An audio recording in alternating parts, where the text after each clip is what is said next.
अभी आप पाकिस्तान से बाहर हैं, टूर करने तो आप निकले नहीं होंगे, मुझे भी पता है। और अपने लिए तो निकले नहीं होंगे, मुझे ये भी पता है। क्या ऐसी चीज़ें हैं जो आप एक्सप्लोर कर रहे हैं अपने मुल्क के लोगों के लिए या दुनिया के लोगों के लिए?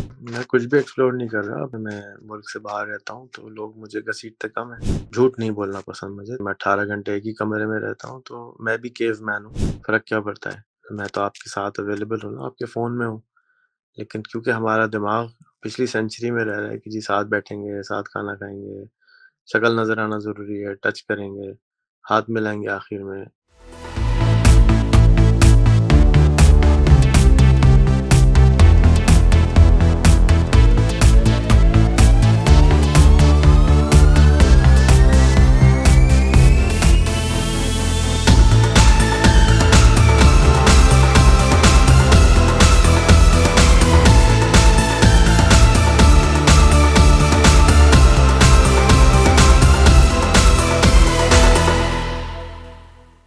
अस्सलाम वालेकुम, नमस्ते।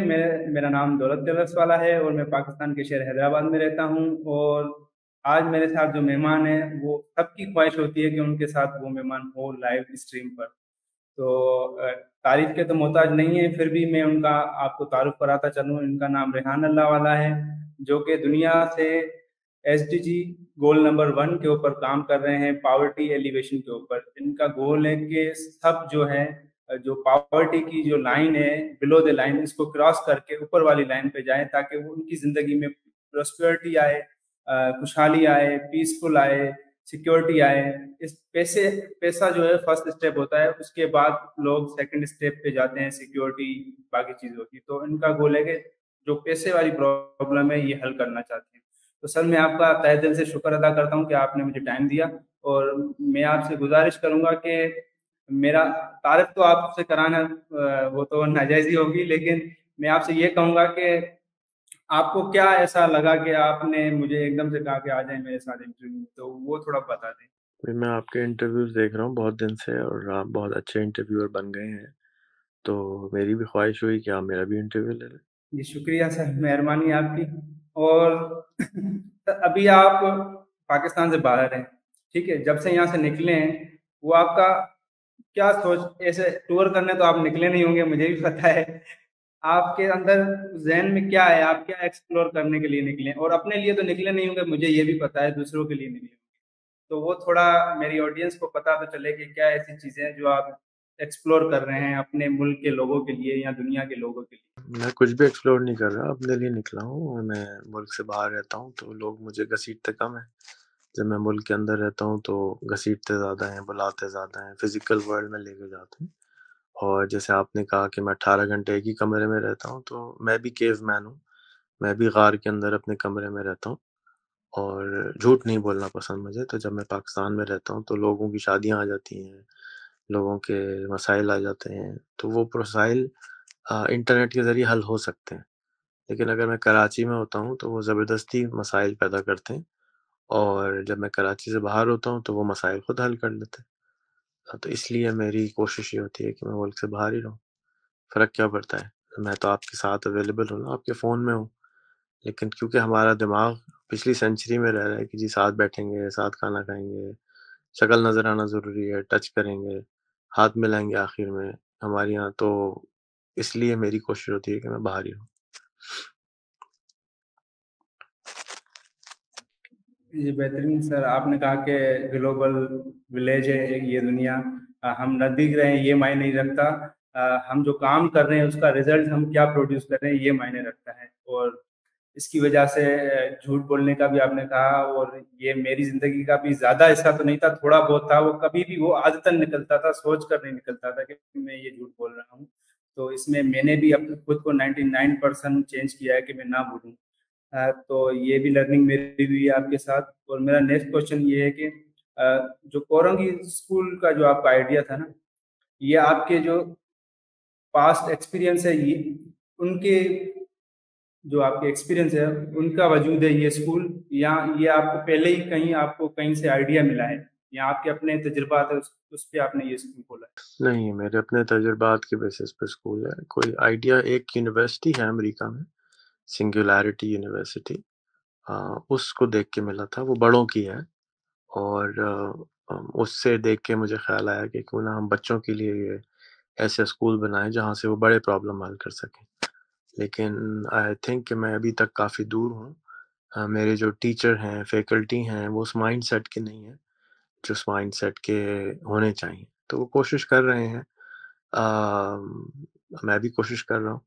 अगर मुक़द्दर में होगा पाकिस्तान में अच्छे लीडर बनाना तो मैं बना लूँगा, मुक़द्दर में नहीं होगा तो मेरी कोशिश तो पूरी जारी रहेगी। समटाइम्स मुक़द्दर भी तो होता है ना, आप बीज लाते हैं, अच्छा बीज लाते हैं, ज़मीन में लगाते हैं, फिर बारिश नहीं होती, फिर कभी-कभी बारिश ज़्यादा हो जाती है। तो मुक़द्दर कुछ न कुछ आपकी कोशिश होती है, कुछ न कुछ ऊपर वाले का हुक्म होता है। तो हम अपनी कोशिश जारी रखेंगे और इस स्कूल का मकसद लीडर बनाना है, प्रॉब्लम सॉल्वर बनाना है, क्योंकि बच्चों के पास टाइम ज़्यादा होता है। एक बच्चा जो 7 साल के से लेके 18 साल की उम्र का है, उसको ना खाने की परेशानी है, ना पीने की परेशानी है, ना रहने की परेशानी है, उसके वालिदैन उसका ख़्याल कर लेते हैं या मुआशरा उसका ख़्याल कर लेता है। जब वो बड़ा हो जाता है, 21-22 साल का होता है, तो मुआशरा कहता है जाओ नौकरी करो, काम करो, तो वो सोचने से कासिर हो जाता है। तो इसलिए मैंने स्कूल बनाया कि उस बचपन के अंदर ही उसको मैं सोचने वाला, करने वाला बना लूँ। तो अगर एक बच्चा अगर आप 14 साल की उम्र में, 12 साल की उम्र में टेलरों का इंटरव्यू करना शुरू करते और दुनिया भर के टेलर्स के आपने 500 इंटरव्यू किए होते, तो आपसे ज़्यादा अमीर टेलर कोई नहीं होता दुनिया में, आज और मशहूर भी कोई नहीं होता। तो अब मैं इसी तरीक़े को फ़ॉलो करते हुए बच्चों को इंट्रोड्यूस कर रहा हूँ कि कनेक्शन कैसे बनाना है, गुफ्तगू कैसे करनी है, थिंकिंग कैसे करनी है, रीइन्वेंटिंग कैसे करनी है, प्रॉब्लम्स को दोबारा से कैसे सॉल्व करना सीखना है, क्योंकि जो फर्स्ट प्रिंसिपल थिंकिंग होती है, वो हमारे यहाँ राइज नहीं है। मुझे भी इस लफ्ज़ का नहीं पता था, मैं करता तो था कि हम इब्तिदा से बनाते हैं, क्योंकि जब आप स्कूल बनाते हैं, आज मैंने स्कूल बनाया है 2023 के ज़माने से। जबकि स्कूल जो नॉर्मल स्कूल चल रहा है वो 20 साल पुराना, 50 साल पुराना, 100 साल पुराना सिस्टम चलाते हैं। तो इंटरनेट के बाद के एरा के लिए स्कूल कोई नहीं मैं जानता दुनिया में किसी ने बनाया हो। तो मैं इंटरनेट को सामने रखते हुए, एआई को सामने रखते हुए स्कूल बना रहा हूँ, कि एआई आपके पास हो, तो आपको किस किस्म के स्कूल की ज़रूरत है, किस किस्म की सोच की ज़रूरत है, बच्चे को क्या आना चाहिए। ये ऐसा स्कूल मैंने ज़िंदगी में कहीं नहीं देखा दुनिया में, तो मैं इसीलिए उसको बना रहा हूँ, तख्लीक कर रहा हूँ और दुनिया की जो बेस्ट दिमाग हैं, उनसे मैं राब्ते में रहता हूँ, उनसे सुनता हूँ, उनसे सीखता हूँ और उसको इम्प्लीमेंट करने की कोशिश करता हूँ। जी सर, जहाँ तक मैं समझा हूँ स्कूल का मॉडल आप समझते हैं, आप एक ऐसा स्कूल की बुनियाद रख रहे हैं जो लीडर क्रिएट करे और प्रॉब्लम सॉल्वर क्रिएट करे, ताकि जितने ज़्यादा प्रॉब्लम सॉल्वर सोसाइटी में किसी कंट्री में क्रिएट होंगे तो वो कंट्री जो है प्रॉब्लम सॉल्वर की एक माना हब बन चुकी होगी और वहाँ पर प्रॉब्लम कम होंगे।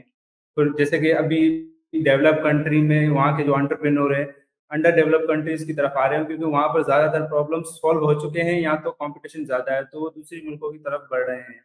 तो आप प्रॉब्लम सॉल्वर क्रिएट कर रहे हैं जो कि इस तरीके का स्कूल जो एआई के जो प्रैक्टिसेस है स्कूल के अंदर होती है और टेक्नोलॉजी और टेक से रिलेटेड स्कूल है। तो सर मैं सही समझा हूँ आपकी बातों से? देखिए, आज से 400 साल पहले या 1000 साल, 500 साल पहले जो स्कूल होते थे ना, उसमें किताबों का तसव्वुर फ़र्क होता था। उसमें गुरुकुल होते थे, गुरु के साथ बैठा जाता था, गुरु से सीखा जाता था ना। फिर किताबें आई 100 साल पहले, किताबें कॉमन होना शुरू हो गईं, प्रिंटिंग प्रेस कॉमन होना शुरू हो गए। तो किताबों का सहारा लिया गया और किताबों का सहारा लेके स्कूल बनाए गए। अब हमारे पास मोबाइल है, इंटरनेट है, कंप्यूटर्स हैं, आर्टिफ़िशियल इंटेलिजेंस है, ये सारा इल्म हमारे हाथ में है। लेकिन हमें इस इल्म को इस्तेमाल करके अपनी गुर्बत मिटाना नहीं आता, अपने पानी की प्रॉब्लम मिटाना नहीं आता, अपने बिजली की प्रॉब्लम मिटाना नहीं आता ना। किताबों के लिए तो बहुत फ़र्क तरीका इस्तेमाल किया जाता था। किताबों के लिए अंदर हज़ारों किताबों पढ़ के आप एक अच्छा ज़बरदस्त इंसान, आइंस्टाइन टाइप चीज़ बन सकते थे। आज आपके हाथ में आइंस्टाइन है, लेकिन अब उस आइंस्टाइन से फ़ायदा उठाना नहीं आता आपको। तो मेरा स्कूल का जो तरीका मैं बनाने की कोशिश कर रहा हूँ, वो ये कि आपके हाथ में एक डायनासॉर है, एक आइंस्टाइन है, एक जादू का चिराग है। आप उसको इस्तेमाल करके अपने लिए कैसे अपने लिए बेहतरीन फ्यूचर बना सकते हैं और दूसरों के लिए बेहतरीन फ्यूचर बना सकते हैं। दूसरा मैंने आपको गुज़ारिश की ना, मैं पाकिस्तान में नहीं रहता, मैं इंटरनेट पे रहता हूँ। तो मैं अपने बच्चों को भी इंटरनेट पे बड़ा करना चाहता हूँ, पाकिस्तान में नहीं बड़ा करना चाहता। दुनिया भर की अपॉर्च्युनिटीज़ उनके हाथ में हैं, आज भी हैं, लेकिन उनको उसको इस्तेमाल करना नहीं आता। तो ट्रेडिशनल तरीके की जो तालीम है, वो बहुत एक ज़माने के लिए थी, आज के ज़माने के लिए नहीं है। तो मैं इसको स्क्रैच से दोबारा बनाना शुरू कर रहा हूँ और उसमें बहुत सारी मैं गलतियाँ करूँगा, जाके सीख सकूँ कि भई सही तरीका क्या है। और मुझे सही तरीका नहीं मालूम कि क्या है, लेकिन मुझे ये मालूम है कि ये चीज़ें ज़रूर होनी चाहिए कि बच्चे को एआई का बेहतर इस्तेमाल, मोबाइल का बेहतर इस्तेमाल, इंटरनेट का बेहतर इस्तेमाल आता हो, कि वो अपनी ज़िंदगी को ज़ाया ना करे। बस ये मेरी कोशिश है। जी, सर मैं यहाँ पर ये समझाऊँ कि अब आपके पास आइंस्टाइन जैसा दिमाग होने की या आपकी जो इंटेलेक्चुअल कैपेसिटी है, उस लेवल होने की ज़रूरत नहीं है। वो आपके पास एआई की शक्ल में मौजूद है। आपको सिर्फ एज़ अ एग्ज़ीक्यूशन जो करने वाला बंदा, फ़ास्ट करने वाला बंदा होना चाहिए और जो आपको जैसे कि एग्ज़ीक्यूशन कर ली और आपका गलत हो गई आपकी एग्जीक्यूशन, तो उससे आपको डीमोटिवेट ना होते हुए एज एंटरप्रेन्योरशिप माइंडसेट रखते हुए उस मिस्टेक से सीखते हुए कि भाई कहाँ मैंने गलत किया, तो उस चीज़ को दोबारा जो स्ट्रेटजीज आपके पास निकली हैं, जो आपकी लर्निंग निकली है, उसको री इम्प्लीमेंट करके एक दूसरा एक्सपेरिमेंट जैसे एग्जीक्यूशन करते रहना चाहिए, ताकि जिस मकसद के लिए आप काम कर रहे हैं, जैसे कि मैं टेलरिंग से रिलेटेड पॉडकास्टिंग करना चाहता हूँ, ताकि दुनिया भर के टेलर्स जो है आपस में कनेक्टेड हो, उन्हें पता हो यार इस चीज़ का काम इस तरीके से होता है। तो आपका जो गोल है कि आप चाहते हैं कि एक प्रॉब्लम सॉल्वर इन्वायरमेंट क्रिएट हो पाकिस्तान के अंदर, तो इसके लिए आपके पास डायनासोर अलादीन का चिराग मौजूद है। अब आपको सिर्फ एग्जीक्यूशन करनी है और किसी का दूसरे का जो स्टेट ऑफ माइंड है वो आपको बॉदर ना करें, आप अपने रास्ते पर लगे रहें। सर ये क्वेश्चन मैंने कल आपने मुझे जिस गेस्ट से मिलाया था उनसे भी किया था और आपसे भी करता हूँ, और मुझे ये बार बार परेशान करता है कि स्टेट ऑफ माइंड दूसरे बंदों का कभी कभार, जैसे कि मुझे पता है नहीं करना चाहिए, लेकिन हमें बॉदर करता है, तो उससे आप कैसे डील करते हैं और मुझे क्या रिकमेंड करेंगे? बॉदर आपको जब करता है कि जब आपको उससे कोई एक्सपेक्टेशंस होती हैं, और जैसे ही आपको किसी से कोई एक्सपेक्टेशन होती है कि आपका भाई है, आपकी बहन है, आपके कस्टमर है, आपका स्टूडेंट है, आप उसको एक्सपेक्टेशंस होती हैं कि मैं इसको इतने साल से समझा रहा हूँ, तो उसको समझ आ जाना चाहिए, या मैं इसको इतने साल से बता रहा हूँ, तो उसको समझ में आ जाना चाहिए। जैसे ही आप एक्सपेक्टेशंस आपकी वो तोड़ता है, तो आपको तकलीफ़ होती है। तो उसका तरीक़ा यही है कि अपनी एक्सपेक्टेशंस को ज़ीरो कर दें और अपनी मेहनत को 100% कर दें, अपनी कोशिश को 100% कर दें। जैसे कि मैंने कहा ना कि आपकी मेहनत प्लस नेचर समटाइम, या खुदा का हाथ बीच में बहुत सारा आ जाता है। तो आप अब कुदरत को बदल सकते हैं, लेकिन इतना नहीं बदल सकते कि आप, क्योंकि आप इतनी ताकतवर अभी तक नहीं हुए हैं कि पूरी कुदरत बदल देना। तो अब रह गया कि अम, दिल तोड़ जाते हैं लोग। तो आप अम्बिया से ज़्यादा तो स्मार्ट नहीं हैं, अच्छे नहीं हैं। जितने भी, जैसे अगर आप हिंदू हैं, तो जितने भी देवता आए हैं, उन सब के साथ मुश्किलात आई हैं इसी तरह की जो आपको आ रही है इंसानों की शक्ल में। तो वो उन्होंने किस तरह से डील किया था? उन्होंने भी साबित कदम रहना है, डटे रहना है, और जब थक जाएँ तो आराम कर लें। ऐसा नहीं है कि आप जिन-भूत बने। जैसे आपने कहा कि मैं 2 घंटे सोया हूँ, तो ये आपकी सेहत के लिए अच्छा नहीं है। आप मेडिटेशन करें और सो जाएँ। ज़रूरी है कि जिस्म का भी ख़्याल करें, फूड का भी ख़्याल करें। अगर आप ख़्याल नहीं करेंगे, तो वो ख़राब हो जाएगा, फट जाएगा, और वो आपकी सारी मेहनत ज़ाया हो जाएगी। तो अगर आप ख़्याल नहीं करेंगे, एतदाल नहीं करेंगे, बैलेंस नहीं कायम रखेंगे, चाहे जितनी एनर्जी आ रही हो आपको, तो आपके लिए तकलीफ़ का अ, वो होगी। क्योंकि हम कोई सुपर ह्यूमन नहीं, हम ह्यूमन हैं, हमें अपने आप ह्यूमन बनना ज़रूरी है।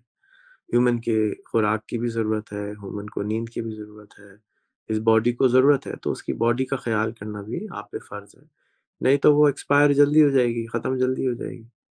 तो बस दूसरों को इग्नोर करना सीखें और अपने अंदर झाँकें और अपने आप को आराम दें, और कल अगली सुबह होगी, दोबारा सूरज निकलेगा, फिर दोबारा कोशिश करेंगे। जी सर, बेहतरीन, आपने अच्छे तरीके से समझाया कि जो एक्सपेक्टेशन है उसको ज़ीरो कर दें और आपकी जो मेहनत है उसको 100% कर दें। ये फार्मूला है, आपका जो स्टेट ऑफ माइंड है वो आपकी फोकस रहेगा। तो इसके साथ साथ मेरा नेक्स्ट क्वेश्चन है, वो ये है कि जो आपके बच्चे हैं उनके साथ मैंने भी एक दो के साथ इंटरव्यू किया है, और जो बच्चे आपके साथ नए नए जुड़े और आप उनके साथ जो आपने एक्सपेरिमेंट किए, जो आप दुनिया के सुपर माइंड्स के साथ जुड़े रहते हैं वो वाले, तो सर वो जो आपके पास जो रिजल्ट आया, जो आपके पास बेस्ट रिजल्ट आया, क्या वो आप शेयर करना चाहेंगे यहाँ पर? मुझे रिज़ल्ट इतना अच्छा आ रहा है कि मुझे अफ़सोस है कि मैंने ये काम 20-25 साल पहले क्यों नहीं किया। और ये एक वाहिद अफ़सोस है शायद मेरी ज़िंदगी का कि मैंने एक स्कूल 25 साल पहले क्यों नहीं बनाया। मैंने जब भी मुझे कोई मिलता है, शाहिद जोया मिलता है, मैं उसको बोलता हूँ स्कूल बनाओ। आज़ाद चाय वाले को मैंने बोला अपना स्कूल बनाओ। जो मुझे मिलता है, कोई बिज़नेस चलाता हो, मैं उसको बोलता हूँ अपना स्कूल बना लो। अपना स्कूल बनाओ क्योंकि कि आप कितना भी गवर्नमेंट का करिकुलम फ़ॉलो करें, आपका जो ऑरा है, आपका जो थॉट प्रोसेस है, आप अपने स्कूल में ज़रूर अप्लाई करें और उस डेविएशन की वजह से थोड़ी-सी तब्दीली आ जाएगी। बहुत तब्दीली कभी भी बहुत बड़ी नहीं आती ओवरनाइट। तब्दीली हमेशा थोड़ी-सी होती है, लेकिन वो आगे चल के बहुत बड़ी तब्दीली बन जाती है। तो मेरी सिफ़ारिश है, गुज़ारिश है तमाम पैसे वाले लोगों से जिनको अल्लाह ने मौका दिया है कि वो फ़िज़िकल स्कूल बनाएँ और जो लोग फ़िज़िकल अफ़ोर्ड नहीं कर सकते, वो यूट्यूब पे स्कूल बनाएँ और यूट्यूब पे जाएँ और जो आता है उनको पढ़ाएँ। ये तो आपने सुना ही है मेरे से 10,000 दफ़ा सुन चुके होंगे कि जो आता है वो सिखाना शुरू कर दें। तो वो तो यूट्यूब की दुनिया के ऊपर हो गया। लेकिन फ़िज़िकल स्कूल भी क्योंकि हम फ़िज़िकल वर्ल्ड में रहते हैं, तो फ़िज़िकल स्कूल भी उनको बनाना चाहिए, चाहे वो 25 बच्चे क्यों ना पढ़ाएँ। तो अपनी ज़िंदगी का थोड़ा-सा टाइम और पैसा स्कूल बनाने पे ज़रूर लगाएँ, अपने बच्चों के लिए बना लें, मुश्किल काम है, बहुत मुश्किल काम लगता है, लेकिन आप अपने घर के ड्राइंग रूम से बनाना शुरू कर सकते हैं। आप अपने घर के गैराज से बनाना शुरू कर सकते हैं, फालतू जगह जो हो, छोटी-सी पाकिस्तान एक सस्ता मुल्क है, 1 कमरे का स्कूल बना के बनाना शुरू कर दें कि आपके हम मिज़ाज साथी आपको मिलना शुरू हो जाते हैं फ्यूचर में। जैसे आपने फरमाया कि आपको साथी नहीं मिल रहे अभी तक कि आप अपना स्कूल बनाएँ। तो आप उतना टाइम स्पेयर कर दें जितना आपके पास स्पेयर है। आप 1 घंटा दिन में स्पेयर कर सकते हैं, 1 हफ्ता हफ्ते में स्पेयर कर सकते हैं। शुरू कर दें। छोटे-छोटे कदम भी लेंगे ना तो वो जायंट कदम बन जाएँगे 1 साल, 2 साल के बाद, 5 साल के बाद, 10 साल के बाद। और आप खुद अपने आप को अगर ज़िंदगी को देखें तो 5 साल लगे आपको यहाँ तक पहुँचने में। तो आप किसी को घोल के 1 दिन में नहीं पिला सकते। आपको अगले को भी एक 5 साल की जगह शायद 1 साल में, 2 साल में सिखा पाएँगे। तो वक़्त लगता है और कंप्रेस्ड होती है इन्फॉर्मेशन, नॉलेज। जैसे-जैसे मेरे पास 50 साल का तजुर्बा है, तो मैं आपको 1 दिन में नहीं सिखा सकता हूँ, चाहूँ भी तो नहीं सिखा सकता हूँ, क्योंकि आप ज़िद पे होते हैं, लड़ रहे होते हैं अपने आप से। तो मैं आपको मुझे थोड़ा-थोड़ा सिखाना पड़ता है, मुझे एक-एक सवाल का जवाब देना पड़ता है, छोटी-छोटी बातें बताना पड़ती हैं, बहुत उलझन होती है इससे।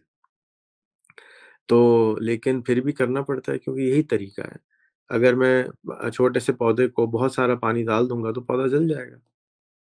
तो मजबूरी है क्योंकि हमारे चारों तरफ छोटे पौधे ज़्यादा हैं। हमारे मुल्क में जो नए-नए स्मार्टफ़ोन लेके लोग आ रहे हैं वो बहुत ज़्यादा हैं। उनको बहुत सारे दौलत की ज़रूरत है कि वो उनके साथ बैठ के चाय पिएँ, उनको बैठ के हाथ पकड़ के, उँगली पकड़ के चलाएँ।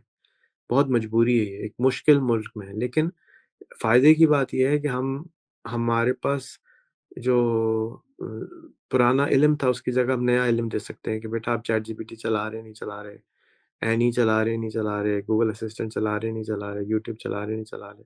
तो बहुत फ़र्क हमारा शायद ये जो हमारा मुल्क जाहिल रह गया इसमें हमारे लिए शायद फ़ायदा हो। क्योंकि अब जो बच्चे सीखेंगे ना वो चीज़ें सीखेंगे जो नया इल्म है, बजाए इसके कि पुराना इल्म है। तो बहुत सारी उलझनें हैं मुल्क में लेकिन अम, खुदा जो है ना उसने इतने सारे एक्सपेरिमेंट किए हुए हैं दुनिया के अंदर, मुल्क की शक्ल में, ममालिक की शक्ल में, लोगों की शक्ल में। 8 बिलियन एक्सपेरिमेंट्स हैं दुनिया में। 8 बिलियन डिफरेंट सोच रखने वाले लोग हैं। वो सब अपनी सोच को सही समझते हैं और फैलाने की कोशिश करते हैं। मेरी कोशिश ये है कि जब ज़्यादा फैलाएँगे, तो उससे ये होगा कि एक-दूसरे से सीखने वाले बनेंगे। मुझे कोई करप्ट नज़र नहीं आता, मुझे कोई खराब नज़र नहीं आता, मुझे सब फ़र्क नज़र आते हैं। सब लोगों की सोच फ़र्क है। उससे हम गुफ्तगू करेंगे, तो हम थोड़े से उन जैसे हो जाएँगे, वो थोड़े से हमारे जैसे हो जाएँगे। थोड़ा-थोड़ा, थोड़ा-थोड़ा करके बदल जाते हैं लोग।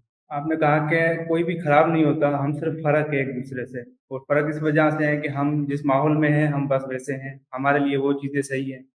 तो इसी के साथ मेरा नेक्स्ट क्वेश्चन, जो कि अभी ट्रेंडिंग में है, हर कोई पाकिस्तान से निकलने की कोशिश कर रहा है किसी भी वजूहत से, और हमारी अपनी कम्युनिटी मैं समझता हूँ हज़ारों की तादाद में पहुँच चुकी है जोधपुर में, इंडिया में। तो वो किसी भी वजह से, कोई अपनी रोजी रोटी की वजह से, कोई सिक्योरिटी की वजह से, कोई किसी भी वजह से, तो आप इसके ऊपर थोड़ा रोशनी डालेंगे कि इसके पीछे क्या लॉजिक है, और वहाँ जाने से क्या वाकई में बाहर कंट्री में जैसे आप भी घूम रहे हैं तो क्या सडन चेंजिंग आती है, क्या होता है? क्योंकि मैं तो कभी नहीं गया हूँ, मेरे जैसे लोग जो मुझे, मेरी ऑडियंस है, वो सुन रहे होंगे, तो उनको ये थोड़ा डिटेल में बताएंगे कि यार ये जाना चाहिए नहीं जाना चाहिए, अगर जाना चाहिए तो मतलब ये सारी खिचड़ी है क्या जो लोग भागने की कर रहे हैं, तो वो थोड़ा समझा दें। जी, जब भी आप अपनी जगह को छोड़ के हिलते हैं और कहीं नई जगह पे जाते हैं, तो आपके अंदर का जो इंसान है वो बहुत तब्दील होना शुरू हो जाता है, बहुत ज़्यादा तेज़ी से तब्दील होना शुरू हो जाता है, हिजरत करते हैं। तो अगर आप यहाँ से जोधपुर चले जाएँ, इंडिया चले जाएँ फॉर एग्ज़ाम्पल, और अगर आप जा सकते हैं तो आपको ज़रूर जाना चाहिए। तो अगले 1-2 साल तक आपके अंदर बहुत तब्दीली आएगी, इतनी तब्दीली आएगी कि आप झुँझला जाएँगे। आपको ज़बान उर्दू आती है, वहाँ पे ज़बान उर्दू नहीं चलती, हिंदी आती है, आपको पढ़ना नहीं आएगा, आपके अंदर फिर जागने वाला, सीखने वाला इंसान पैदा होगा। आप उनके तरीक़े-कार, उनके पैसों के कन्वर्जन, उनके इवन दो कि आप हिंदू हैं और इंडिया पूरा हिंदुओं से भरा हुआ है, लेकिन फिर भी आपके तरीके फ़र्क हैं। आप सलाम अलैकुम करते हैं, वो नमस्कार करते हैं, वो कुछ और अल्फ़ाज़ इस्तेमाल करते हैं, डिपेंड करता है किस एरिया में जाते हैं। तो आपके अंदर एवोल्यूशन आता है, ग्रोथ आती है।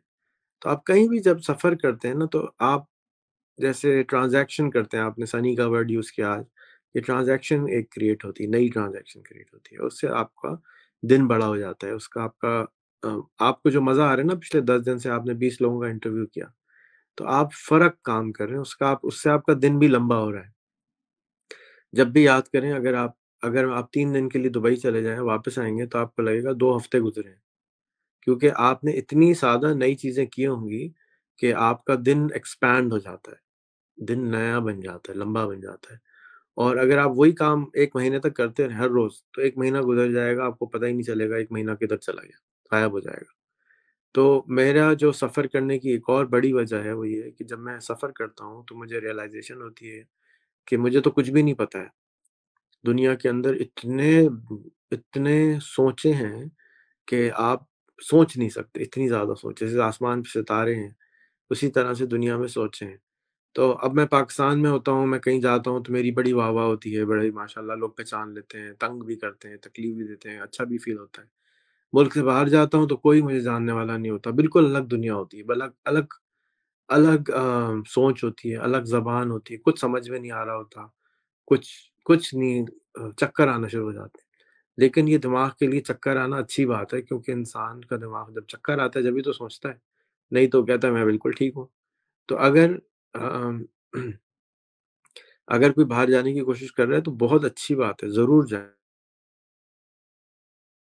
मैं ज़ाती तौर पे समझता हूँ कि हर पाकिस्तानी को बाहर चले जाना चाहिए, 2 साल बाहर रहना चाहिए, और हर मैट्रिक करके बच्चे को नौकरी करने के लिए मुल्क से बाहर जाना चाहिए, अगर जा सकता है। नहीं तो अपना शहर बदल ले और शहर बदल के कहीं नौकरी करे। जब भी आप ज़मीन बदलते हैं, तो आपके अंदर एवोल्यूशन आता है, आप ग्रो करते हैं, बगैर चाहते हुए ग्रो कर जाते हैं। एक नई यूनिवर्सिटी में पहुँच जाते हैं, एक नए कॉलेज में पहुँच जाते हैं, ज़िंदगी बदलना शुरू हो जाती है। तो मैं तो बहुत ज़्यादा बिलीव करता हूँ कि ज़रूर बाहर जाना चाहिए। और आज के दौर में, सोशल मीडिया के दौर में, आप अपने घरवालों से अटैच होते हैं, हर वक़्त तो वहीं होते हैं, तो आपका दिमाग बढ़ जाता है। आप व्हाट्सऐप पे भी हर वक़्त वालदैन के साथ भी कनेक्टेड होते हैं, सोशल मीडिया भी कनेक्ट होते हैं, और बहुत फ़ायदा होता है। तो ज़रूर जाना चाहिए अगर कोई जा सकता है। इल्लीगल तरीके से ना जाएँ, लीगल तरीके से जाएँ। 30 मुल्क मुल्क के पाकिस्तान के ऐसे हैं जहाँ पासपोर्ट बनवा के टिकट खरीद के जा सकते हैं। हिंदुस्तान जा सकते हैं, ईरान जा सकते हैं, अफ़गानिस्तान जा सकते हैं। बड़े खुशी से जाएँ, घूमने के लिए ज़रूर जाएँ, सफ़र ज़रूर करें, सफ़र वसीला ज़फ़र होता है, दिमाग खुलता है, तब्दीली आती है। ऐसा नहीं होता कि तब्दीली ना आए, सफ़र से बहुत तब्दीली आती है। जी सर, आपने अच्छे से समझाया कि जाना ज़रूरी है और वक्त की ज़रूरत है, माइंड एक्सपेंड होता है, एवोल्यूशन का प्रोसेस स्टार्ट होता है, और आपके जो कम वक्त वहाँ गुजारा होता है लेकिन आपको फील होता है कि आपने 1 महीना गुजार लिया।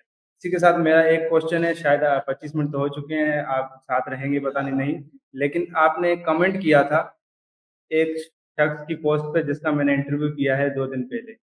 तो उन्होंने कहा कि यार जुल्म हो रहा है एक निचले तबके के लोगों के ऊपर, चाहे पाकिस्तान चाहे कहीं भी माइनॉरिटी के ऊपर, ठीक है, किसी भी वजह से मजहबी या कोई भी, तो वो डिबेट में करना नहीं चाहता। तो आपका जवाब था कि poverty eradication is the solution for them. तो उसमें काफी लोगों ने कहा कि क्या दीवानों के पास पैसे नहीं है क्या, उनके साथ भी तो हो रहा है ना, या कहाँ दुनिया में कहीं कोई और कम्युनिटी रह रही है माइनॉरिटी, उसके पास पैसा नहीं है, उनके साथ भी तो हो रहा है ना। तो इस लॉजिक को एक आम बंदे को जिसका इतना एक्सपोजर नहीं है, अगर आपका दिल नहीं कर रहा तो ना समझाएं, लेकिन ये सवाल हर बंदे के जहन में होता है।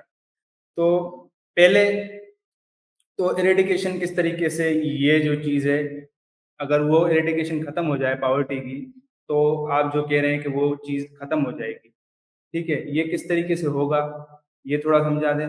और दूसरा, जो लोग कह रहे हैं कि यार पैसा है तो भी उनके साथ भी तो होता है ना अगर वो माइनॉरिटी है तो वो चीज़, तो दो चीज़ें आप समझा दें फिर हम इसको खत्म कर दें। देखिए, पैसा होने से 90% प्रॉब्लम पाकिस्तान में ख़त्म हो जाती है। पैसा अगर आपके पास है, अगर आपकी आमदनी 5 लाख रुपए महीना हो जाए, तो आपकी बिजली का मसला हल हो गया, आपकी हेल्थ का मसला हल हो गया, आपके एजुकेशन का मसला हल हो गया, आपके खाने-पीने, रहने, घर का अच्छा मसला हल हो गया।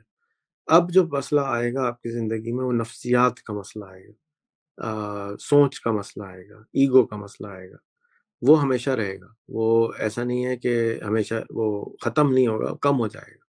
तो ऐसा नहीं है कि अमेरिका में फ़साद नहीं होते, अगर या स्वीडन में फ़साद नहीं होते।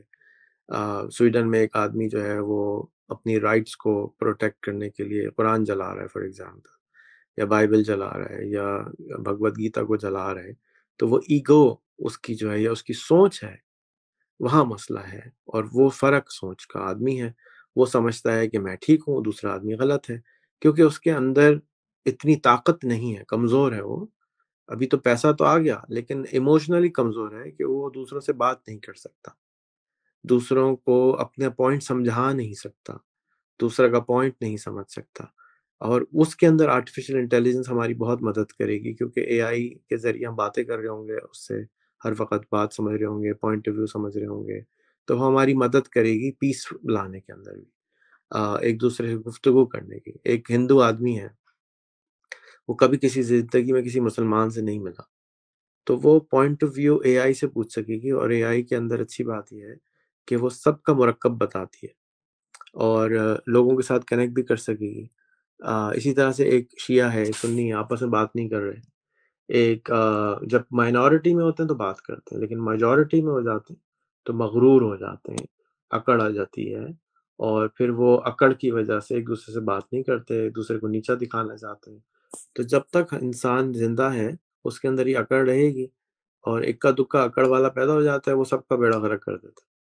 तो ये तो दुनिया का हिस्सा है, गुर्बत ख़त्म होने से दुनिया कोई जन्नत नहीं बन जाएगी। दुनिया में मसाइल रहेंगे, और जो अगली जनरेशन है वो उस मसाइल को ठीक करने की कोशिश करेगी। हो सकता है सब कुछ बर्बाद कर दें, हो सकता है अच्छा कर दें। लेकिन अभी तक पिछले 100 साल में, सवा सौ साल में बहुत पॉज़िटिविटी आई है दुनिया में, बहुत अबंडेंस आई है, बहुत लोगों के पास ताकत आई है, और उस ताकत को इस्तेमाल करना हमें नहीं आता है, ना सही यूज़ करना। अब रह गया कि, तो मेरे ख़्याल में मैंने दोनों सवालों के इसमें जवाब आपके मर्ज कर दिए हैं, कि अब मिसाल के तौर पे मैं फ़ोर्स कन्वर्जन के बारे में पाकिस्तान में बहुत कहा जाता है कि जी फ़ोर्स कन्वर्जन बहुत होती है, फ़ोर्स कन्वर्जन बहुत होती है। तो मैं मियाँ मिट्ठा से मिलने चला गया, उनसे बात करने चला गया। तो मैं जब मियाँ मिट्ठा से मिलने चला गया, तो मेरी सारी हिंदू कम्युनिटी ने बायकॉट कर दिया कि आपने इस आदमी से बात भी क्यों करी? ये तो बहुत खराब आदमी है। तो इसी तरह से मैं किसी और हिंदू से मिलने चला जाता हूँ, तो सारे मुसलमान मेरे पीछे पड़ जाते हैं, ये इतना खराब आदमी, आप इससे मिलने क्यों चले गए? भई मैं अगर मैं बात नहीं करूँगा तो पता कैसे चलेगा कि उसका पॉइंट ऑफ व्यू क्या है? आप यकीन करेंगे, मियाँ मिट्ठा एमएनए रह चुके हैं, पता नहीं वज़ीर भी शायद रह चुके हैं या नहीं, अमी अभी बहुत पावरफुल आदमी, कहते हैं मेरा आज तक कोई इंटरव्यू करने नहीं आया। तो जब कोई उससे उसका पॉइंट ऑफ व्यू लेने नहीं आया, तो उसके बारे में कैसे पता चलेगा? उसने कहा मुझे एक केस साबित कर दो, एक केस साबित कर दो जो मैंने गलत किया हो। मेरे पास लोग मदद माँगने आते हैं, मैं उनकी मदद कर देता हूँ। अब उसमें मैं क्या गलत करता हूँ? लेकिन पॉइंट ये है ना कि एक कमज़ोर आदमी है तो वो पावरफुल के पास जाता है ना, कि भई मेरी मदद कर दो। अब वो किसी भी तरह का पावर रखता हो, अगर कम इल्म वाला है तो वो ज़्यादा इल्म वाले के पास जाता है, कम पैसे वाला है ज़्यादा पैसे वाले के पास जाता है, कम हिम्मत वाला है ज़्यादा हिम्मत वाले के पास जाता है। ये तो हमेशा से रहा है और ये रहेगा। तो क्यों नहीं आप पाकिस्तान में अगर फ़र्ज़ करो कि कोई कौन-सा इदारा है जो मदद करने को तैयार है, हिंदुओं को जो फ़ोर्स कन्वर्जन, कोई लड़की हो, उसके ऊपर इल्ज़ाम लगाया जाए कि जी मैं फ़ोर्स कन्वर्जन नहीं करना चाहती, तो किधर जाए वो? मुझे एक आदमी का नाम बता दो, किसी एक इदारे का नाम बता दो, किधर जाए वो? मैं तो नहीं जानता किसी को, जो उसकी मदद करता हो, जो उसको गाइड करता हो। कोई फ़ोन नंबर बता दो जहाँ पे वो हेल्प माँग सके। तो कमज़ोरी इसको ठीक करो ना, बजाय इसके कि मसला अब इंडिया में बना दो, ऐसी तकलीफ़ है तो एक नंबर इंडिया का शेयर कर दो, व्हाट्सऐप पे तो लोग बात कर सकते हैं ना। तो मैं क्या चाहता हूँ कि हर हिंदू के पास एक व्हाट्सऐप हो, फ़ोन हो, इंटरनेट हो, वो बात तो कर सके कम से कम। अभी तो हम उसने ये कहा था, उसने ये कहा था, उसने ये कहा था कर रहे होते हैं। कभी खुद भी नहीं सुना होता। दूसरों की बातें आगे-पीछे कर रहे होते हैं और उसके ऊपर लड़ाइयाँ शुरू कर देते हैं, एक-दूसरे को मार देते हैं। अ, आज मैंने एक पोस्ट लगाई है कि अगर हिंदुस्तान पाकिस्तान पे हमला कर दे और 1700 लोग मार दे, तो पूरा पाकिस्तान पागल हो जाएगा और कोशिश करेगा कि ये जंग जंग हो जाएगी। लेकिन ये जो क्लाइमेट की जंग हो रही है पिछले कितने साल से, हर साल 1700 आदमी, 1500 आदमी मर रहे हैं, पानी की वजह से मर रहे हैं, तो वो कोई जंग नहीं कर रहा। ये क्या बात हुई? जंग करो ना। तो उन्हीं साहब जिनका आपने इंटरव्यू किया, वो जंग करना चाहते हैं, लेकिन वो जंग इधर-उधर वो उनका फ़ोकस भी खराब हो जाता है। भई इस वक़्त जो सबसे बड़ी जंग है, 1700 आदमी मुसलमानों ने हिंदू तो नहीं मारे ना फ़ोर्स कन्वर्जन की है। तो सबसे बड़ी जंग तो इस वक़्त गुर्बत की है, जहालत की है। उस जंग को लड़ो ना। उस जंग के अंदर जंगी बुनियादों पर लड़ाई होनी चाहिए। डिजिटलाइज़ेशन पाकिस्तान में जंगी बुनियादों पे होनी चाहिए। क्यों? उससे इंसान की ताकत बढ़ती है। उससे इंसान की ज़बान, शऊर सब बढ़ जाता है। तो अगर ये पाकिस्तान के हर आदमी के पास व्हाट्सऐप हो, फ़ेसबुक हो, उसको पता हो क्या गूगल हो, एआई चलाना आता हो, पाकिस्तान एक खराब मुल्क बनेगा, अच्छा मुल्क बनेगा, ताकतवर मुल्क बनेगा ना। हम उसके लिए तो कोशिश नहीं कर रहे और एक-दूसरे की जान मारने के लिए कोशिश करते रहते हैं। उसके लिए जिहाद करते रहते हैं। बस मेरा तो यही मानना है कि हमें इस वक़्त जो सबसे बड़ा दुश्मन है, वो हमारी जहालत है, वो हमारी गुर्बत है। हर पाकिस्तानी के पास एक लैपटॉप होना चाहिए, उसके लिए मैंने कोशिश शुरू कर दी है। हर पाकिस्तानी के पास मोबाइल होना चाहिए, उसके लिए भी कोशिश शुरू कर दी करी हुई है, बहुत साल से शुरू की हुई है।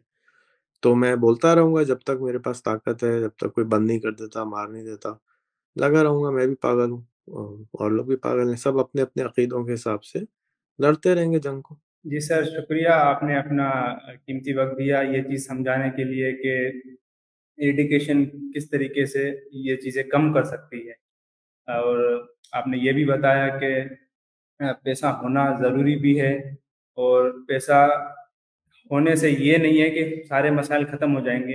हो सकता है मसाइल रहेंगे, नेक्स्ट जनरेशन आएगी वो उनको हल करेगी, नहीं कर पाएगी, क्या होगा वो जो उस दौर के लोग होंगे वो उनके चैलेंजेज़ हैं। अभी जो हमारी ड्यूटी लगाई है ईश्वर ने, हमें अपनी ड्यूटी को ईमानदारी से निभाना चाहिए। तो आपने अगर आपके पास टाइम है, ये लास्ट क्वेश्चन फिर हम इसको एंड करते हैं। जो आपने मेरे ड्यूटी पास वाला शब्द। याद रखो दौलत बेटा, हमेशा से गैर मुस्लिमों के लिए पाकिस्तान में ज़्यादा टाइम होता है। पाकिस्तान का इतना बड़ा फ्लैग है ना, उसका 10% जो है ना वो व्हाइट है। आपको पता है व्हाइट पाकिस्तान डॉट कॉम भी मेरे पास है। मैं 10 साल से ऐसे लोग तलाश कर रहा हूँ जो उसको चला दें मेरे लिए।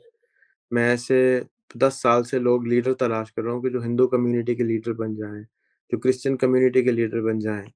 लीडर क्या होता है? रास्ता दिखाने वाला बन जाए। मैं तो किसी को नहीं जानता इस वक़्त जो हिंदू कम्युनिटी को लीड करता हो, उनको रास्ता बताता हो, उनको फाइनेंशियल फ्रीडम दिलाता हो। मैं आपके ऊपर जो मेहनत कर रहा हूँ, मैंने संतोष पे मेहनत करी, मेरी कोशिश थी कि ये लोग लीडर बन जाएँ, कि रास्ता दिखाएँ दूसरों को, कि भई आओ, हम तुम्हें बताते हैं कि तुम $1000 महीना, $500 महीना कैसे कमा सकते हो। एक पाकिस्तानी के लिए, आम मुसलमान के लिए मेरा गोल होता है $500, लेकिन माइनॉरिटी के लिए मेरा गोल है $1000 महीना कम से कम कमाओ आप लोग। क्यों? आप डबल कमाना चाहिए आपको, क्योंकि आपको ज़्यादा मुश्किलात आएँगी इस मुल्क के अंदर रहने में। किसी भी मुल्क में आप रहते होगे, माइनॉरिटी होगे तो आपको ज़्यादा मुश्किल होंगे। आप यूरोप चले जाओ, मुसलमान होगे, आप पे ज़्यादा मुश्किलें आएँगी। आप अमेरिका चले जाओ, आप मुसलमान होगे, आप पे ज़्यादा मुश्किलें आएँगी। हिंदू होगे, वो ज़्यादा मुश्किलें आएँगी। जब 9/11 हुआ तो सबसे पहला जो अमेरिकनों ने मर्डर किया, वो एक सिख का किया। वो समझते थे मुसलमान है, उसको मार दिया। क्योंकि उसकी दाढ़ी थी लंबी-सी, उनको समझे कि सारे दाढ़ी वाले मुसलमान होते हैं, उन्होंने उसको मार दिया। तो जस्टिस पूरा नहीं हो जाता, लेकिन आसानी डेफ़िनेटली हो जाती है, और ये एक तोहफ़ा है अल्लाह का। आज हमारे पास मोबाइल और इंटरनेट इतनी बड़ी ताकत है, लेकिन हम उसका सही इस्तेमाल नहीं करते। तो मुझे हिंदू लीडर बना के दो ना इस मुल्क में। इतने सारे हिंदू रहते हैं, इतने सारे क्रिश्चियन रहते हैं, किधर हैं वो? क्यों छुपे फिर रहे होते हैं हर एक से? धड़ल्ले से सामने क्यों नहीं आते? कि हाँ, आओ मैं बात आता हूँ, फाइनेंशियल फ्रीडम सिखाने के लिए क्यों नहीं आते सामने? आओ सामने आके बताओ ना उनको। इतने सारे इंडिया के अंदर बहुत सारे लड़ाई कर रहे हो, मुझे पाकिस्तानियों ने ये ज़ुल्म कर दिया। भाई तुम उनको फाइनेंशियल फ्रीडम दिला दो ना कम से कम, और कोई फ्रीडम नहीं दिला सकते। इतने सारे पाकिस्तानी कश्मीर पे लड़ाई करते रहते हो, अरे कश्मीर के साथ ये जुल्म कर दिया। आओ ना सामने कश्मीर को। मेरा इसी तरह कश्मीर के लिए भी डोल गोल डबल है कि पाकिस्तान में तो मैं $500, लेकिन कश्मीर में कोई रहता है तो उसको $1000 कमाना सिखाना है। क्यों? अगेन वो माइनॉरिटी में है वहां पर, हिंदुस्तान वाली साइड पे हो या पाकिस्तान वाली साइड पर हो। तो माइनॉरिटी को तो ज्यादा मेहनत करने की जरूरत है ना, लेकिन हम लड़ते ज्यादा हैं उसके लिए। लड़ने की जरूरत नहीं है, आपकी एनर्जी को सही तरह से अप्लाई करने की जरूरत है कि आओ सामने, हम तुम्हारी हेल्प करते हैं। कश्मीर के हर आदमी को $5000 महीना कमाना चाहिए इंडिया के अंदर। ये होना चाहिए आर्मी का। कोई मजाल है कि कोई एसपी वाला या आर्मी वाला किसी के घर के बाहर लैंड क्रूजर खड़ी हो तो उसको जाके तंग करे? सवाल ही पैदा नहीं होता। वो आराम से जाएगा, सर कैसे हैं आप, ठीक है? वो गरीब आदमी है ना, फौजी बेचारा तो गरीब होता है। उसके बाहर लैंड क्रूजर खड़ी होगी, थोड़ी वो जाके कोई पंगा लेगा उसके साथ। उसको पता है कोई ताकतवर आदमी है, तो सबको ताकतवर बना दो। क्यों गरीब रखा हुआ उनको? जी बेहतरीन, आपने ये समझाया कि आपको अगर तकलीफ है और कोई परेशानी है तो उस तकलीफ को खत्म करने की जो आप चाह रख रहे हो तो वो तब्दीली खुद बन जाओ। तो सही समझा मैं इस चीज को? जी हाँ, बिल्कुल ऐसा ही है। जी बेहतरीन सर, और ऑडियंस जो भी सुन रही है उन सबका शुक्रिया, आपने हमें तहे दिल से सुना। और आपका भी शुक्रिया सर, आपने अपना कीमती टाइम दिया और अपने व्यूज़ दिए कि ये पावर्टी एरिडिकेशन किस तरीके से जो है मदद कर सकती है। और उसके अलावा आपने स्कूल का बताया कि किस तरीके से ये जो स्कूल आप बना रहे हैं ये किस तरीके से प्रॉब्लम सॉल्वर क्रिएट करेगा, जो कि आपकी जदोजहद है। और मेरी दुआ होगी कि ये सक्सेसफुली कंप्लीट हो ताकि दूसरे लोग भी आपके स्कूल इस स्कूल को कॉपी करके मॉडल बनाए और पाकिस्तान और पूरी दुनिया में ये मॉडल रेप्लिकेट हो, ताकि दुनिया के जो मसाइल हैं वो जल्द से जल्द ख़त्म हो जाए। तो इसी के साथ हम अपने इस शो को इख्तिताम पर ले जाते आपके हैं पास और अगर सर पर।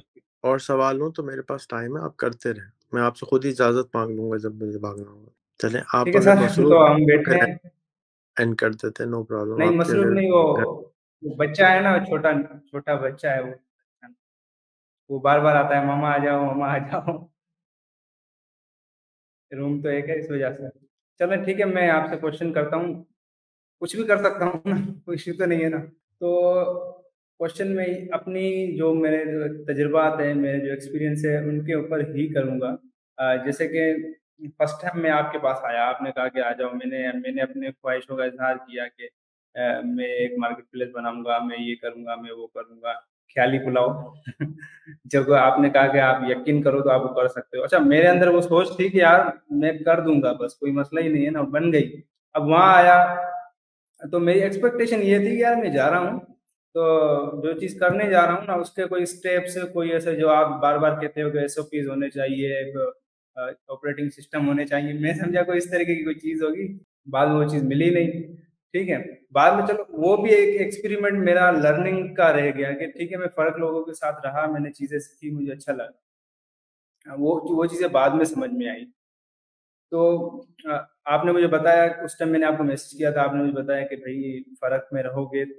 मैंने कहा कि मुझे बहुत जो है ना वो कंजस्टेड फील कर रहा हूँ या मुझे चीज़ें वो, तो आपने कहा कि आप अभी जब भी आप किसी फ़र्क माहौल में जाते हो, मुख्तलिफ माहौल में जाते हो तो आप माना ज़्यादा सीख रहे हो। तो इस चीज़ को थोड़ा मज़ीद इलैबोरेट करोगे कि ये क्या फंडा है, जैसे कि आम लोग जिनको नहीं पता ये चीज़ें, हमारे जैसे लोग, तो उन लोगों को ये चीज़ें समझ में आए।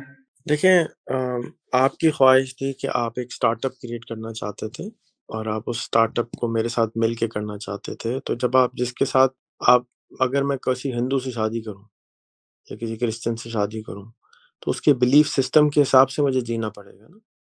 लेकिन मैं अपनी ही कम्युनिटी किसी मुसलमान से शादी करूँगा, तो मेरे बिलीफ सिस्टम और उसका बिलीफ सिस्टम कॉमन हो जाएगा। ऐसा ही है ना? तो अगर आपको स्टार्टअप करना है और आप चाहते हैं कि कोई ऐसा इदारा हो जो मुझे सिर्फ़ स्टेप्स बताए और उन पे चढ़ जाऊँ, तो आप किसी भी यूनिवर्सिटी को जॉइन कर लें जो स्टार्टअप कराती हो। किसी इंक्यूबेशन सेंटर को जॉइन कर लें, वाई कॉम्बिनेटर को जॉइन कर लें। मैंने आपकी ड्यूटी क्या लगाई थी? आपकी ड्यूटी ये लगाई थी कि आपने रोज़ाना एक इंक्यूबेटर ढूँढना है और उस इंक्यूबेटर को आपने अप्लाई करना है और उसके बारे में प्रोबेबली के बताना भी है और अप्लाई करते रहना है, ताकि आपको वो स्टेप्स मिल जाएँ, जो आपको पकड़ के आगे ले जाएँ। मुझे लोग समझते हैं कि मैं अगर मेरे पास आ गए तो मैं हाथ पकड़ के ऊपर लेके जाऊँगा। मैं हाथ पकड़ के नहीं लेके जाता, मैं एक ऐसा इकोसिस्टम क्रिएट करता हूँ जो पकड़ के ऊपर ले जाता है। और आप ऑल ऑफ अ सड जैसे मैंने आपसे कहा ना, आप इंडिया जाएँगे तो इंडिया में कोई आपका इंतज़ार थोड़ी कर रहा है कि जी मैं आएगा, दौलत भाई आएँगे, मैं उनको सिखाऊँगा। नहीं, मुआशरा होगा, वो आपको सिखा देगा। ज़बान भी सिखा देगा, पढ़ना भी सिखा देगा, एक लात मारेगा, एक गाली देगा, वो गालियाँ भी आपको सिखाएँगे। वो तकलीफ़ें ही तो असल सिखाती हैं, बच्चों को मैं छोड़ूँगा नहीं, अब मैं ये प्रॉब्लम ख़त्म कर दूँगा। तो ये जितने भी मसाइल हमारी ज़िंदगी में आते हैं, ये हमें कुछ सिखाने के लिए आते हैं, हमें कुछ बनाने के लिए आते हैं, हमें कुछ आइडिया देने के लिए आते हैं। उस वक़्त तो बहुत दर्द देता है, लेकिन बाद में समझ में आता है, ओहो! इससे मैंने ये सीख लिया था। तो मेरा एक ख़ास तरीका है काम करने का और मैं उस ख़ास तरीके पे ही अपने जैसे आपने भी बताया कि हर टीचर का एक अलग तरीका होता है। कोई सर मुंडवा देता है, कोई कपड़े बदलवा देता है, कोई नाम बदलवा देता है। हर एक का अपना एक तरीक़ा-ए-कार है ना। अगर आप जो है आप किसी पंडित के पास पहुँच जाएँगे हिमालय में, वो तो कहेगा कपड़े उतार दो, गार में आ जाओ और अंदर आके जो है बस ओम शिवाय नमस्तवाय करते रहो और सीख लो सारे वेदास पढ़ लो। तो हर एक का एक अपना तरीका है। अ, माउंटेन सेम है, सब ऊपर सक्सेस पे जाना चाहते हैं लेकिन रास्ते फ़र्क हैं। तो मेरा एक तरीका है, मैंने उस तरीके पे मैं इट वर्क्स फॉर मी और मैं उससे खुश हूँ। इतनी ज़िंदगी मैंने जो गुज़ारी है, अगर मैं अब तब्दील होने की कोशिश भी करूँगा, तो मैं समझता हूँ कि मैं बहुत तब्दील तो नहीं हो सकता ना। मैं एक एक एक अंदर से पाकिस्तानी हूँ, अंदर से उर्दू स्पीकिंग हूँ, अंदर से पाक एक पॉइंट पे काम कर रहा हूँ, जड़ से घुसा हुआ है ना, वो बदल नहीं सकता है। तो अब मैंने यही फ़ैसला किया है कि मैं अपने आप से खुश रहूँ और जो मुझे आता है बस वो सिखा दूँ। अगर मैं कोई आलिम कुल नहीं हूँ, मुझे सब चीज़ नहीं पता है, लेकिन जो पता है वो तो आगे बता दूँ ना। तो अगर मुझे पता चल जाए कि मैं मैंगो का दरख्त हूँ, तो अब मैं कहूँ नहीं, नहीं शरीफ़ा ज़्यादा मज़े का होता है या अमरूद ज़्यादा मज़े का होता है, मैं अमरूद बन जाता हूँ। नहीं भाई, मैं आम का दरख्त हूँ तो मैं आम, वो भी लंगड़ा आम हूँ, तो लंगड़ा आम ही रहना चाहिए ना, ये थोड़ी सरोली बन जाऊँगा मैं। हाँ, आपने कहा कि हर उस्ताद का अपना तरीका होता है समझाने का, जैसे कि वो मैंने खुद भी मज़ीद मुख्तलिफ लोगों उस्तादों के पास जाके देखा कि हर किसी का अपना तरीका है। और फिर मैंने एक हुस्न ज़न वाली सोच रखी कि यार मैं जो सोच रहा हूँ किसी के बारे में, फिर मैं उनकी तरफ जाकर उनके माइंड से सोचता था कि यार मैं जो हरकत कर रहा हूँ या मैं जो सोच रहा हूँ सामने वाले बंदे के लिए, तो उनकी उनके शूज़ में मैं जाता था और सोचता था उनकी तरफ से कि अगर मेरे पास इस टाइप का बंदा है तो मैं किस तरीके से करूँगा। तो फिर मैं जो है ना उसको पॉज़िटिवली लेता था चीज़ों को, जैसे कि आपने अभी ये समझाया। आपकी ये आपकी गलती है कि आप किसी के दिमाग से सोच सकते हैं, ख़ास तौर पे उस्ताद के दिमाग से। वो आपसे 10 स्टेप ऊपर है, वो आपसे 10 स्टेप ऊपर है, 10 क्लासेस ज़्यादा पढ़ा हुआ है। तो क्लास 1 में A प्लस A बनता है आ, और क्लास 7 में आप पहुँचते हैं तो A प्लस A बनता है 4। अलजेब्रा का एल्गोरिथम बन जाता है वो। तो आप समझ रहे हैं, आप बैठे हुए क्लास 1 में हैं और आप कह रहे हैं जी मैं 7वीं के दिमाग को समझ रहा हूँ। तो बेटा आपको जानने की ज़रूरत क्या है टीचर के पास? खुद ही कर लो सब कुछ। तो किसी के दिमाग से नहीं सोचते, बल्कि उससे सवाल करने की ताकत पैदा करनी चाहिए कि सर मेरे बात समझ में नहीं आई आपकी, प्लीज़ मुझे मदद करें कि मैं क्लास 2 में आ जाऊँ। मैं अभी क्लास 1 में हूँ। आप क्लास 7 में छलांग लगाने की कोशिश करेंगे तो आप फेल हो जाएँगे। हाँ, आप जल्दी सारी क्लासेस जॉइन कर सकते हैं। हो सकता है टीचर आपको खुद के आपको ज़रूरत नहीं है। 4, 5, 6 आप स्किप कर दें, डायरेक्ट 7 में आ जाएँ। तो ये टीचर के ऊपर है कि वो आपको जज करेगा कि आप कहाँ खड़े हैं। आपको अगर आप दूसरे की खोपड़ी से सोचेंगे, तो आप फेल हो जाएँगे, क्योंकि आपके पास वो इल्म नहीं है जो उसके पास है। आपके पास ज़बान ज़रूर है, आप पूछ सकते हैं, लेकिन आप सोच नहीं सकते। मैं नहीं समझता कि आप दूसरे के सोच से सोच सकते हैं या उसके जूतों में बैठ के सोच सकते हैं। कोशिश ज़रूर कर सकते हैं, लेकिन समझ में नहीं आएगा फिर भी। जी, आपने अच्छा कहा कि जिस क्लास में है बंदा स्टूडेंट तो वो उस स्टेप को फॉलो करते हुए नेक्स्ट क्लास में जाए। लेकिन मैं यहाँ इस क्वेश्चन को और मज़ीद इस पे बात करना चाहूँगा। मैंने ये नहीं कहा कि मैं उनका जो स्टेप मुझे समझाने का है उनके ऊपर वाले स्टेप में जा रहा हूँ। लेकिन जैसे कि हर स्टूडेंट को और आपके स्टूडेंट जो आपको फॉलो करते हैं उनको काफ़ी बार सोच आती है कि यार हमने किसी शख्स को इतना फॉलो किया, कुछ रिजल्ट नहीं आया। और जैसे मैंने काफ़ी बंदों को रीच आउट किया ना, काफ़ियों ने कहा यार हम ऐसे इंटरव्यू 100 दफ़ा दे चुके हैं, हमें कोई फायदा नहीं हुआ, टाइम जाया हुआ हमारा। लेकिन तो इस उन्होंने कभी तरीके से सवाल नहीं किया ना। उन्होंने ये कभी डॉक्टर को जाके नुस्खा दोबारा पूछा नहीं, उन्होंने डॉक्टर बदल लिया। दवाई दी डॉक्टर ने, उन्होंने दवाई खाई नहीं, 4 गोलियाँ दी थी, 3 खा ली, 1 कूड़े में फेंक दी। और उसके बाद दोबारा डॉक्टर के पास गए, उसने कहा इलाज नहीं हुआ, एक और दफ़ा दवाई ट्राई कर ली। फिर 2-4 गोलियाँ दी थी, फिर 2 गोलियाँ खा लीं, ये चारों खा लीं, असर नहीं हुआ, तो डॉक्टर के पास दोबारा नहीं जा रहे, बल्कि डॉक्टर बदल लेते हैं, कि चलो डॉक्टर बदल के देख लेते हैं। तो अब वो उनको डॉक्टर, जो अगला डॉक्टर है, वो फिर एक्सपेरिमेंट करेगा उनसे, फिर दोबारा ट्राई करेगा उसको ठीक करने की। तो डॉक्टर अपनी अकल से इलाज करेगा ना, क्योंकि हर इंसान फ़र्क है। डॉक्टर के पास 100% क्योर नहीं होता है। किसी टीचर के पास भी 100% क्योर नहीं होता है, वो अपने पुराने तजुर्बे के बेसिस पे लोगों को गाइड करता है। मेरे पास कोई 100% सॉल्यूशन किसी के लिए नहीं है। लेकिन मुझे ये मालूम है कि कुछ दवाइयाँ मेरे पास ऐसी हैं, जो ज़्यादातर लोग ठीक हो जाते हैं उससे। और अगर किसी को फ़र्क नहीं पड़ रहा, तो उसको आके मुझे बताना चाहिए कि तुमने, पहले तो मैं कसम खा के बोल सकता हूँ उसने 100 इंटरव्यू नहीं दिए होंगे। अगर उसने 100 इंटरव्यू दिए होते तो वो इंसान वो रह ही नहीं सकता, कुछ और इंसान बन जाता है। ये तो मेरा कन्फर्म अकीदा है कि ये ऐसा बदल जाता है बंदा, बंदा नहीं रहता वो। दूसरा ये कि उसने हो सकता है 4 दफ़ा दिए हों, बेदिली से दिए हों, उसको बोलना ही नहीं आता हो, कुछ और मसाइल होंगे, लेकिन उसने मेरे साथ रीच आउट करके बात नहीं पूरी करी। अभी मेरे पास आते हैं ना लोग, "सर मैंने आपके सारे स्टेप्स पूरे कर लिए, असर नहीं हो रहा कुछ।" जब मैं जाके खोल के देखता हूँ, तो देखता हूँ कुछ भी नहीं किया होता उसने। ज़रा-सा किया होता है, हल्का-सा, और बस, कुछ नहीं। उससे असर कहाँ से आएगा? कोई भी असर नहीं आएगा। दवाई खाई नहीं है तो असर कैसे आएगा? अच्छा भैया, मेरी छुट्टी का टाइम हो गया, मुझे जाना है। चलिए तो ठीक है। इजाज़त लेते हैं आपसे। फिर दोबारा आप, जब आपके पास टाइम हो तो आप फिर बात कर लीजिए। आप अच्छे सवाल करते जी हैं, अच्छी तरह समझते हैं, अच्छी बातें करते हैं, आपसे बात करके अच्छा लगता है। आप बार-बार करते रहा करें। जी शुक्रिया सर, मैं